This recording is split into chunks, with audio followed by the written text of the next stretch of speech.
Hey guys, I just got back from Harry Potter, the last one, the final Harry Potter, and it was amazing. There's no question. The audience was full.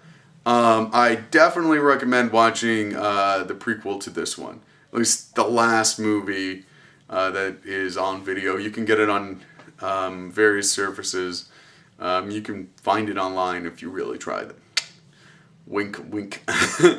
And you can, but in general, if you are going to watch the last movie, there's a couple things to keep in mind. The book does go into a lot more detail, and it's a lot better explained. But the movie, I think, does a pretty good job. Especially, it's just a good movie because the series went on for so long that when they finally come to the end, you're excited about it, you know? I mean, at least I was. I mean, I watched all 7 up to this point, and I was excited when the credits start, when the movie started, and, you had to show up early. It's still crowded. Like, I went a few hours ago, actually, and people clapped at the end. Somebody cried. I mean, it's crazy. People showed up in wizard costumes. It was ridiculous. But, yeah, while I'm on the subject, I'm going to bring up something that isn't related to the movie for a second. Okay, just so you know, there is a thing called W Rock, or Wizard Rock, and it is bizarre. It's basically people writing songs about Harry Potter and going on tour and shit. And, there's like a bunch of bands in New England especially, and they just tour around, and they have crazy amount of fans, and it's ridiculous because it's kind of a subculture thing, number one. When was the last time you wanted to go to, a book-based band? But evidently this one actually, they're doing it, man. They're traveling around, they're living the dream. But yeah, I think that's crazy to a certain extent. The other thing that I'm going to mention is there's a lot of people that are boycotting the movie, which goes back to they were upset because of how Warner Brothers was handling the release of the movies, and some people wanted to do dub-overs, and they ended up getting cut out. If you want to hear more about this, there's like a movie called Wizard Rock or The Wizard People or something. I'll probably put the name below at some point. And it basically talks about it. But yeah, a lot of people were upset about the restraints Time Warner, or not. Come to think of it, I don't know if they're owned by Time Warner, but what the WB put on them. So, yeah.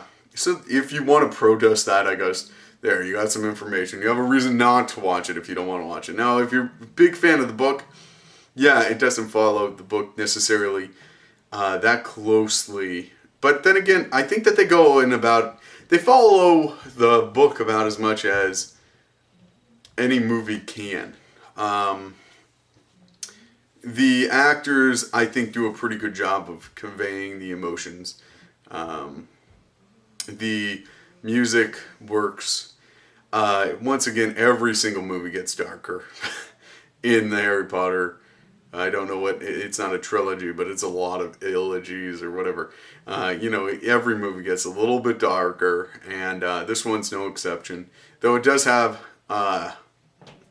what many people say is a happy ending. One thing I would like to see, while we're on the subject of Harry Potter, is a movie about the whole series, basically, from Neville's point of view.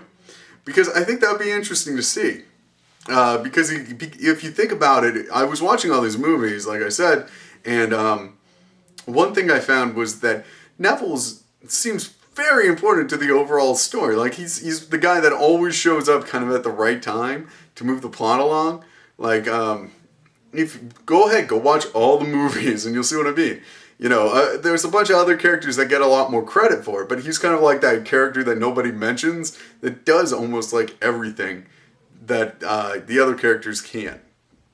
You know, I guess in a certain aspect, they highlight that during the fifth book, I think. It's hard for me to keep track. Um, I'm not a super uber Harry Potter fan, unfortunately for people who are. I don't mean that in a bad way. I have a hard time reading, so that's kind of why. But Harry, I think in general, there's little tidbits of information that they left out, like I'm going to say blank for this coat. I'm fine. I'll just tell you. Cover your ears for a second if you don't want to know. The Horcruxes. They don't mention where that you know who wanted to have them from each of the houses of Gryffindor, and there's a few little information spots like that that they leave out. But overall, they did a. You can hear now. It's okay. But overall, I think that they were able to give you the information you needed for a book movie without giving too much away or destroying the overall plot arc. What else will I mention? A lot of people die in Harry Potter. Like, you don't realize it, but it's not like just a few main characters die. Actually, quite a few, you know, I guess they'd really be secondary characters, die in the movie.